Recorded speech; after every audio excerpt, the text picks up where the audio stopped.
اللہ وبرکاتہ۔ احباب، ہدایت النو کے اسباب کے ساتھ میں ہوں ملکیل۔ بسم اللہ الرحمن الرحیم۔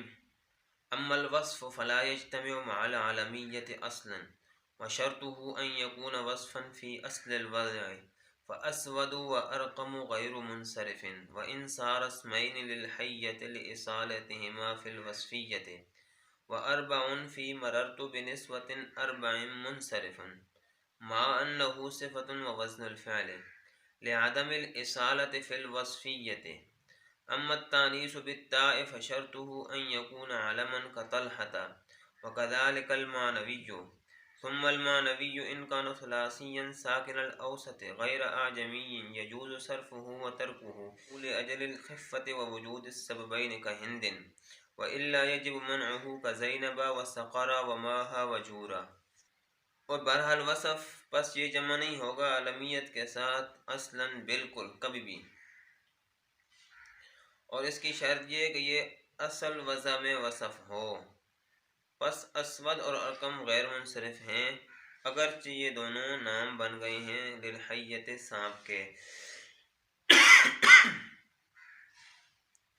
لإصالتهما فی الوصفیت بوجہ ان کے وصفیت میں اصل ہونے کے۔ اور اربعن مررتو بنسوۃ اربعین میں منصرف ہے، باوجود اس کے کہ صفت بھی ہے اور صفت ہے اور وزن فعل ہے، لعدم الاصالۃ فی الوصفیت بوجہ وصفیت میں اصل نہ ہونے کی وجہ سے، اصالت نہ ہونے کی وجہ سے۔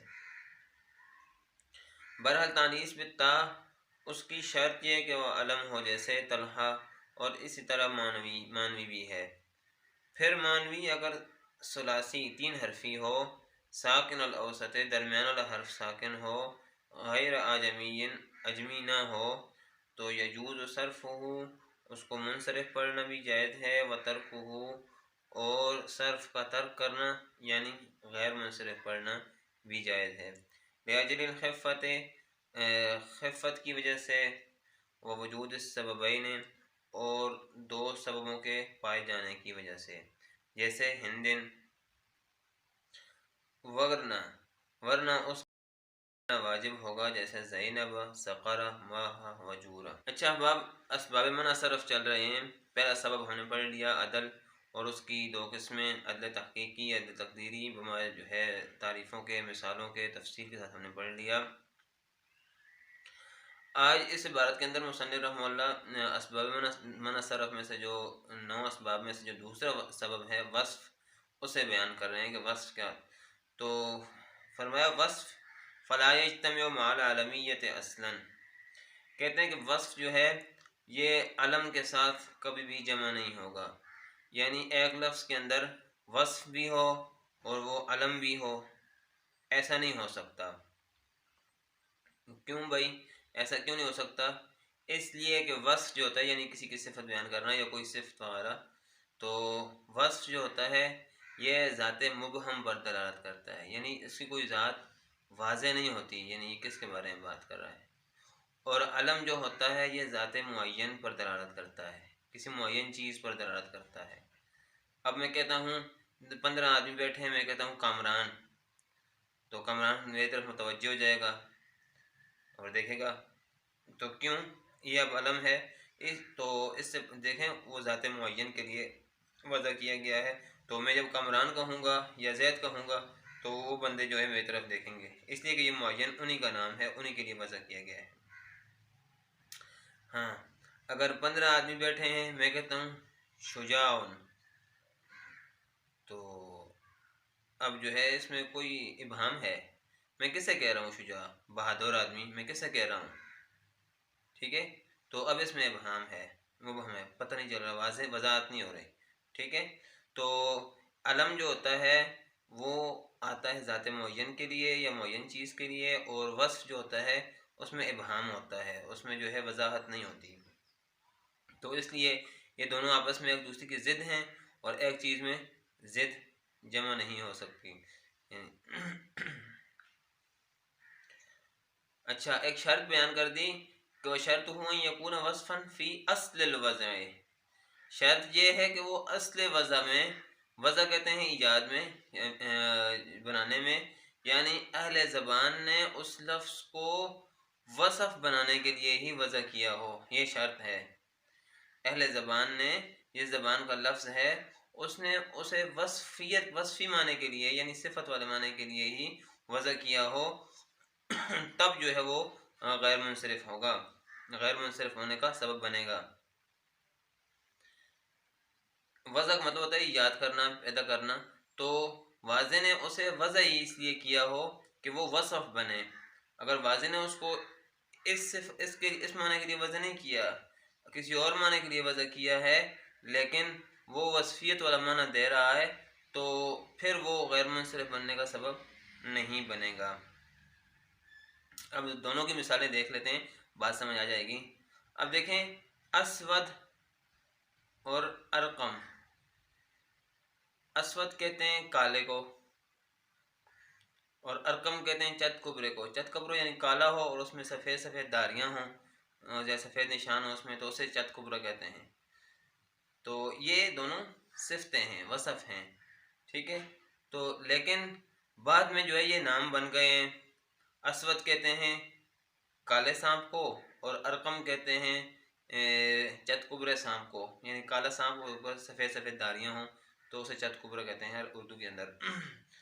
تو اب یہ دونوں جو ہے نام بن گئے ہیں، علم بن گئے ہیں، لیکن چونکہ واضح نے ان کو وضع کیا ہے صفت والے معنی کے لیے، کالا اور چت کبرا یہ صفت ہے واضح، تو واضح نے ان کو وضع کیا ہے صفت والے معنی کے لیے، تو چونکہ ان کی اصل وضع یعنی ان کی اصل ایجاد جو ہے، یہ جو ایجاد کیے گئے ہیں وہ صفت والے معنی کے لیے ایجاد کیے گئے ہیں، تو لہذا اگرچہ یہ نام بھی بن جائیں بعد میں جو ہے، تو پھر بھی ان کے اندر جو ہے یہ غیر منصرف کا سبب بنیں گے، اس لیے کہ یہ اصل وضع میں جو ہے اس کے لیے وضع کیے گئے ہیں۔ لہذا ہم کہیں گے کہ اسود اور ارقم جو ہے اصل وضع میں جو ہے وصفی معنی کے لیے اصل وضع میں ان کے وصفی معنی پایا جاتا ہے، اس لیے یہ غیر منصرف بننے کا سبب بنیں گے۔ اچھا، اور دیکھیں مصنف نے مثال دی مررت بنسوۃ اربعین، یہ اب کیا ہوگا، یہ منصرف ہوگا۔ کیوں منصرف ہوگا بھائی؟ حالانکہ وزن فعل بھی پایا جا رہا ہے اور وصفی معنی بھی پایا جا رہا ہے کہ میں گزرا عورتوں سے جو چار تھیں، تو اب یہ صفت ہے اور صفت ہے اور وصفی معنی پایا جا رہا ہے، پھر بھی جو ہے یہ کیا ہے، اس کو منصرف پڑھتے ہیں۔ تو کہتے ہیں اس لیے کہ یہ لفظ اربعین جو ہے اگرچہ اس میں وزن فعل بھی ہے، وصف بھی ہے، لیکن واضح نے اس کو وصفی معنی کے لیے وضع نہیں کیا ہے۔ اربعین کو واضح نے وصفی معنی کے لیے نہیں کیا، بلکہ عددی معنی کے لیے کیا ہے، تعداد کے لیے، گنتی کے لیے وضع کیا ہے، تو لہذا یہ اصل وضع میں جو ہے نہیں ہے، وصف نہیں ہے، لہذا اس لیے یہ غیر منصرف کا سبب نہیں بنے گا اور یہ منصرف ہی رہے گا۔ اما تانیث بالتا، تانیث بالتا جو ہے یہ بھی اسباب منع صرف کے جو 9 سبب اسباب ہیں ان میں سے ایک سبب تانیث بالتا بھی ہے۔ تو تانیث بالتا یعنی تانیث لفظی، ہم کہہ لیں تانیث لفظی کہہ لیں، اور اس کے ساتھ دوسری قسم ہے تانیث معنوی۔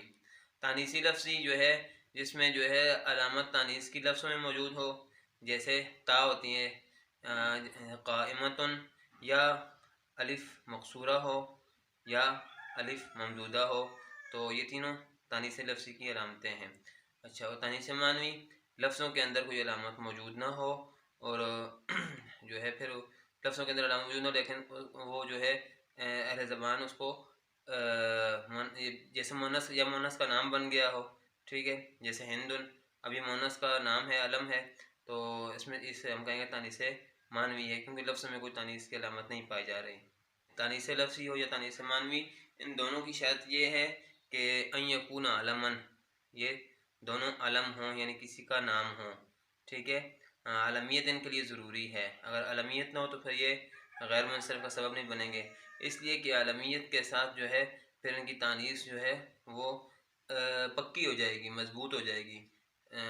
اگر علمیت نہ ہو، جیسے قائمتن ہے، یہ بھی تانیث ہے لیکن یہ علم نہیں ہے، تو یہ تھوڑی دیر بعد صیغہ بدل جائے گا، قائمن ہو جائے گا، تانیث لفظی چلی جائے گی علامت، لیکن جب اسی قائمتن کو ہم کسی کا نام بنا لیں تو پھر اس کو جو ہے قائمہ ہی کہیں گے، قائمتن ہی کہیں گے، پھر یہ جو ہے تا اس سے ہٹے گی نہیں۔ تو اس لیے تانیث کے لیے تانیث لفظی ہو یا تانیث معنوی ہو، دونوں کے لیے علمیت بہت ضروری ہے اور علمیت لازمی ہے۔ آگے ایک قاعدہ بیان کر دیا مصنف نے تانیث معنوی کے لیے، اور اس کو سمجھ دیں کہ مصنف کہتے ہیں اگر تانیث معنوی ثلاثی ہو یعنی 3 حرفی ہو، 4 حرفی نہ ہو، 3 حرفی ہو، ایک بات۔ دوسری بات ساکن الاوسط ہو، درمیانے والا حرف ساکن ہو۔ تیسری بات غیر اعجمین، غیر اعجمین اجمی نہ ہو، عربی لفظ ہو، یعنی کسی دوسرے زبان سے عربی زبان کے اندر نہ خالص عربی لفظ ہو، اجمی نہ ہو، درمیان والا حرف ساکن ہو اور 3 حرفی ہو۔ تو اس طرح یہ تینوں شرطیں پائی جائیں تو اس لفظ کو منصرف بھی پڑھ سکتے ہیں اور غیر منصرف بھی پڑھ سکتے ہیں۔ اچھا بھائی مثال دیکھ لیں، جیسے ہندن۔ اب ہندن جو ہے 3 حرفی ہے، ثلاثی ہے اور درمیان نون ساکن بھی ہے اور خالص عربی لفظ ہے۔ عرب والے جو ہے قدیم عرب والے اکثر جو ہے نام کے لیے یہ لفظ استعمال کرتے تھے، تو خالص عربی لفظ ہے، کسی اور زبان سے بھی نہیں آیا۔ تو یہ تینوں شرطیں پائی گئی ہیں، تو لہذا ہم کہیں گے کہ اس کو ہندن کو ہم دیکھیں کہندن بھی پڑھ سکتے ہیں یہاں پر، اور کہندہ بھی پڑھ سکتے ہیں۔ منصرف پڑھنا بھی جائز ہے، یجوز صرفہ، منصرف پڑھنا بھی جائز ہے، وترکہ، وہ ضمیر کا مرجع صرف ہے، ای وترک صرفی ہی، یعنی منصرف پڑھنا بھی جائز ہے اور منصرف کو چھوڑنا یعنی غیر منصرف پڑھنا بھی جائز ہے۔ تو منصرف پڑھنا کیوں جائز ہے؟ کہتے ہیں اب دیکھیں یہ دلیل ہے نا، لأجل الخفۃ ووجود السببین، یہ دونوں باتوں کی دلیل ہے، صرف کی بھی اور ترک کی بھی۔ یعنی یہ عبارت آپ یوں سمجھ لیں، میں اس کو پڑھتا ہوں آپ کی آسانی سمجھنے کے لیے، کہ یجوز صرفہ لأجل الخفۃ وترکہ لوجود السببین، ٹھیک ہے؟ یہ عبارت لأجل الخفہ کا تعلق صرف کے ساتھ ہے اور وجود السببین کا تعلق ترک کے ساتھ ہے، یعنی منصرف پڑھنا اس کو جائز ہے۔ منصرف پڑھنا کیوں جائز ہے؟ لأجل الخفۃ، خفت کی وجہ سے، آسانی کی وجہ سے، سلاست کی وجہ سے۔ ہاں بھائی، اس لیے کہ جب لفظ 3 حرفی ہوگا نا، یا ساکن الاوسط ہوگا اور غیر اجمی ہوگا، تو اس لفظ کو جو ہے وہ لفظ ثقیل نہیں ہوتا، وہ لفظ خفیف ہوتا ہے، زبان پر بھاری نہیں ہوتا، اس کا تلفظ آسان ہوتا ہے۔ تو اس لیے جب تلفظ اس کا آسان ہے تو اس کو جو ہے منصرف پر پڑھ سکتے ہیں۔ غیر منصرف اس لیے پڑھتے ہوتے ہیں نا کسی لفظ کو، غیر منصرف علی اعراب اس لیے پڑھتے ہوتے ہیں کہ اس میں جب 2 سبب پائے جائیں نا، 2 اسباب نصرف میں 2 سبب پائے جائیں تو پھر وہ ثقیل ہو جاتا ہے۔ جب وہ لفظ ثقیل ہو گیا تو پھر ثقالت کی وجہ سے جو ہے اگر ہم اس پر کسرہ لائیں گے تو مزید ثقیل ہو جائے گا، یا اس پر تنوین لائیں گے تو تنوین تو نون ساکن ہوتی ہے، تو ایک جو ہے حرف کا اور اضافہ ہو گیا تو مزید جو ہے وہ ثقالت پیدا ہو جائے گی۔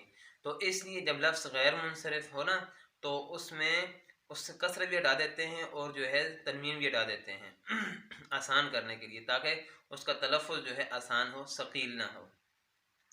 تو چونکہ ہندن میں جو ہے ثقالت نہیں تھی، ٹھیک ہے، اتنی ثقالت نہیں ہے اس کے اندر، ٹھیک ہے، 3 حرفی بھی ہے، 3 حرفی تو کچھ اتنا مشکل نہیں پڑھنا ہوتا، آسان ہوتا ہے، اور جو ہے درمیان حرف ساکن ہے، سکون کو پڑھنا بھی آسان ہے، اور جو ہے غیر اجمی ہے، عربی لفظ ہے، ٹھیک ہے، دوسری زبان سے آیا ہوا ہوتا تو ہم کہتے ہیں کہ یار یہ مشکل ہے پڑھنا اس کو، لیکن دوسری زبان سے تو نہیں آیا، ٹھیک ہے، تو جو ہے مشکل نہیں ہے، آسان ہے، تو لہذا ہم اس کو لأجل الخفۃ، خفت کی موجودگی کی وجہ سے، خفت کی وجہ سے ہم اس کو منصرف بھی پڑھ سکتے ہیں۔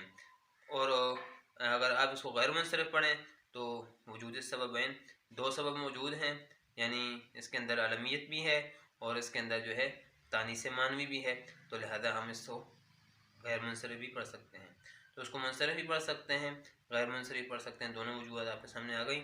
سارا سبق کا خلاصہ اور مفہوم جو ہے میں نے بیان کر دیا ہے۔